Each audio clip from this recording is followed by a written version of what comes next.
मेरा नाम डी मेहता है। मैं सुमित जी का फादर हूँ। सुमित जी 83 में बॉर्न हुए थे और शुरू से इनको डिफॉर्मिटीज़ थी, मसल्स की प्रॉब्लम थी, इसलिए चल फिर नहीं सकते थे, बैठ नहीं सकते थे। तो काफ़ी ट्रीटमेंट किया, उसमें कोई ख़ास बेनिफिट नहीं हुआ। तो देन सब डॉक्टर्स ने कहा कि इसको आप ऐसे ही एक्सेप्ट कर लीजिए, जैसा है करिए। तो फिर हमने इसकी एजुकेशन पे ध्यान दिया।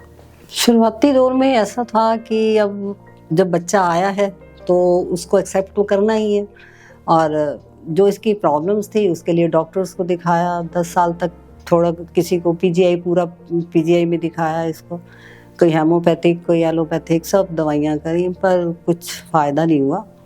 पर एक डॉक्टर थे उसके पीजीआई के, उन्होंने बोला कि भाई ये इसके ठीक नहीं हो सकता, ये तो आप वेस्ट कर रहे हैं टाइम। पर कहते हैं ना कि आदमी सोचता है कि चलो भाई कुछ शायद दुनिया कायम है शायद पे, तो बस फिर इसका हुआ नहीं। उसके बाद वही है कि पढ़ने का शौक़ था इसको, बुक्स पढ़ता था, तो बस इसको फिर पढ़ाई में इंटरेस्ट आ गया और म्यूज़िक करी है इसने। पर यह है कि ईश्वर की देन है, उसको मिली हुई है कि भाई जो उसका दिमाग बहुत तेज़ है, तो वो पढ़ लेता। सब पढ़ा उसने, अपने आप ही सब करी है, स्टडीज़ वगैरह, थोड़ी बहुत कोचिंग हुई है, ज़्यादा नहीं। बाकी ये है कि बाकी उसकी अपनी विल पावर है। थोड़ा इनकरेजमेंट तो देखो पेरेंट्स को देनी पड़ती है, इनकरेजमेंट तो उसको करते थे, इनकरेज करते थे। कुछ उसकी वैसे अपनी नेचर ऐसी थी कि वो इंटरेस्ट हर चीज़ में लेता था। उनका रवैया सबका बहुत अच्छा था। हमारे को जो भी लोग मिले कोऑपरेटिव मिले। ऐसा नहीं है, दुनिया में लोग हर तरह के हैं, पर कुछ चांस की बात है कि हमारे आस पड़ोस सब अच्छे थे और इसके सारे फ्रेंड्स बने हुए थे सब, क्योंकि ये बातें बहुत करता था। तो इंटरेस्ट के मारे सब, इससे बाहर बैठा होगा तो हेलो करे बिना कोई वहाँ से निकल नहीं सकता था, क्योंकि इसकी नेचर ही ऐसी थी कि सबसे उसने बोलना है। तो ऐसा ही है, बस उसका अपना ही एक अंदाज था उसको हर एक को इम्प्रेस करने का।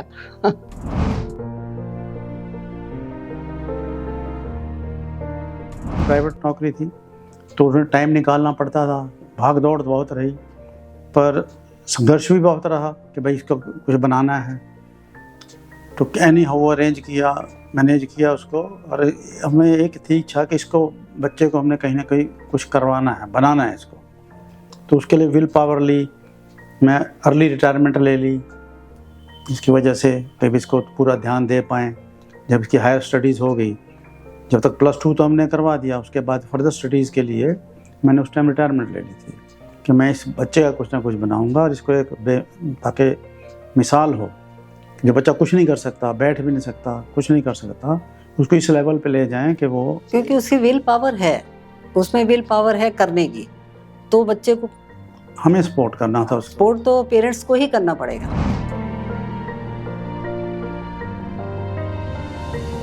परिवार का तो देखो, हम छोटा सा परिवार है, एक बेटा था जो बड़ा है इससे, बाकी तो हम छोटा सा परिवार है। बाकी किसी का सपोर्ट, रिश्तेदार कोई आसपास थे नहीं, यार दोस्त वगैरह जो भी लोग मिले हमें सब बहुत अच्छे मिले।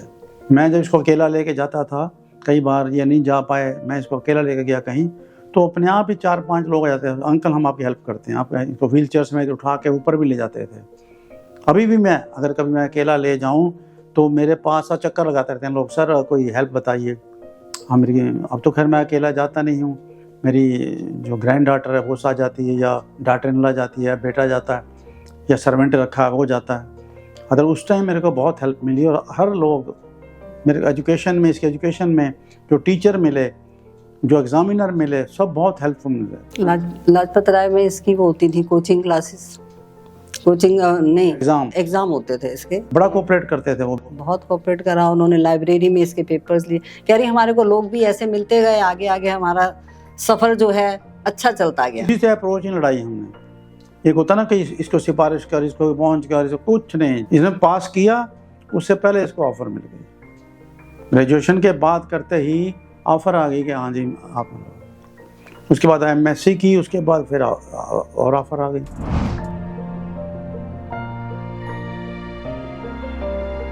उस टाइम तो फिर यही था कि भाई ये पॉसिबल नहीं है, इसकी फैमिली सेटल करें। वो मुश्किल था दौर, जो इसको भी फील होता होगा उस टाइम जो एज थी। अब तो इस बात को 15 साल गुजर गए, तो उस टाइम हम समझते थे अब क्या करें, हम किसी के लड़की का भी भविष्य ख़राब नहीं कर सकते।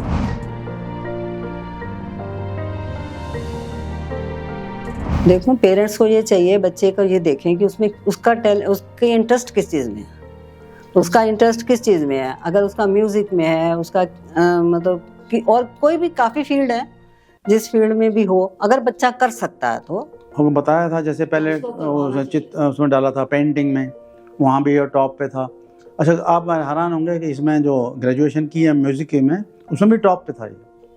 कि जो आते थे टेस्ट लेने दिल्ली वगैरह से आते थे, गंधर्व महाविद्यालय बॉम्बे से, वो भी टॉप क्लास मार्क्स दे जाते थे कि ही नंबर 1, जिस फील्ड में डाल दिया number 1 through out first class. Parents को ये चाहिए कि उनका वो देखें कि भाई बच्चे का, अब जैसे हमने उसको पहले म्यूजिक में डाला, ड्राइंग में डाला और फिर कंप्यूटर में करा, तो भाई अब इसका इंटरेस्ट किस चीज़ में बैठ रहा है। बच्चों के जिनके पेरेंट्स जो हैं उनको ये देखना चाहिए कि बच्चे का इंटरेस्ट किस चीज़ में है, उस चीज़ में उसको थोड़ा इनकरेज करें तो अच्छा रहेगा। क्योंकि उससे ये हो जाता है कि बच्चे का अपना फील्ड हो जाता है, उसका इंटरेस्ट भी होता है, चाहे वो हैंडीकैप भी है, कुछ भी है, फिर भी वो कर सकता है। पेरेंट्स का सपोर्ट उस बच्चे को मिलना चाहिए, तभी होगा। अगर बच्चे में दिमाग है तो हम उसको फुल टाइम सर्वेंट दे दें तो भी काम कर सकता है वो, कोई भी। अगर जब तक हमसे हो रहा है ठीक है, अदरवाइज अगर हम उसको सर्वेंट रख दें तो वो सारा काम चला सकता है, उसका दिमाग है उसके अंदर, बाकी काम करने के लिए तो नहीं। अब ऐसे जो है मेंटली बच्चे हैं या कुछ है, वो रेसेस वगैरह में हर चीज़ में बहुत अच्छे जाते हैं। ऐसे ही देखना चाहिए कि जो बच्चे ऐसे हैं उनके लिए भी पेरेंट्स को चाहिए कि भी देखें, एजुकेशन बहुत ज़रूरी है। एक बार की बात है, इसको एक एग्ज़ाम में ज़िंदगी में आज तक फेल नहीं हुआ, तो एक सब्जेक्ट में इसको फेल कर दिया रिज़ल्ट में। तो मैं कहा ये कैसे होगा, भी एक सब्जेक्ट में फेल कैसे होता है? पापा हो ही नहीं सकता, ये सवाल ही नहीं उठता कि मैं फेल हो जाऊं। हमने उसको रीअसेसमेंट के लिए अप्लाई किया। आप पता कितने मार्क्स है? 75 100 में से, जिसके उन्होंने 20 कर दिए थे ना, फेल कर दिया था, उसके 75 मार्क्स आए। इतना कॉन्फिडेंट था ये। एक्चुअली आजकल क्या होता है कि लोग ना, आप तो चेक करते हैं, बच्चों को लगा देते हैं कई बार घर में, तुम से लगा दे यार नंबर, ऐसा कई। वो कॉन्फिडेंट था कि मैंने पेपर ऐसा करा ही नहीं है कि मेरे इतने मार्क्स। मैं मान सकता हूँ 90 नहीं आएंगे, पर it should be more than 70। तो फिर किया तो रिजल्ट आया 75%। और इसकी एक बात, अब ये हैंडीकैप है, इसके हाथ दिख रहे हैं, पर इसने कभी भी हैंडीकैप में अपना फॉर्म नहीं भरा। उसमें थोड़ा एक्स्ट्रा टाइम देते हैं, तो उसमें एक्स्ट्रा टाइम देते हैं हैंडीकैप। अच्छा, इवन उन्होंने कहा भी से हमें एक दो बार ना, जो एग्जामिनर थे वो कहते बेटा तू चिंता मत करना, तेरे को 10-15 मिनट फालतू लगे तो हम तेरे को दे देंगे। ये कहता नहीं, मैं रूल के साथ चलूँगा, और 10 मिनट पहले ही पेपर कर देता था, कंप्लीट पेपर। और जैसे प्रॉपर कोई कंसेशन गवर्नमेंट से नहीं लिया हमने। गवर्नमेंट बड़े बड़े वादे करती है ना कि हैंडीकैप को ये करते हैं, वो करते हैं, फीस में कंसेशन है, वो सब बेकार है। हमने लिया भी नहीं कोई, ना कोई देता है। वो कहने की बातें होती हैं, यहाँ अप्रोच करो ना उनको, लाल फीताशाही इतनी है, कुछ नहीं मिलता।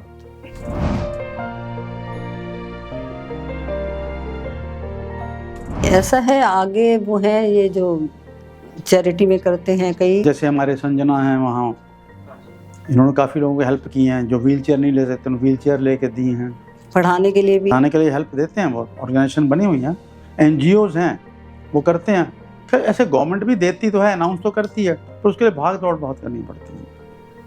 पहले आप खर्चो पैसा, फिर बाद में वो आएगा, कभी मिलेगा कभी नहीं। आजकल पैसों के लिए ऐसा है, व्हाट्सएप पे ग्रुप आया एक बार, इसी का ही था, किसी का नोन थे इसके, तो उन्होंने बोला कि ऑपरेशन होना है, तो उसके लिए हमको 1 लाख 1.5 लाख था कुछ, मेरे को पूरा याद नहीं।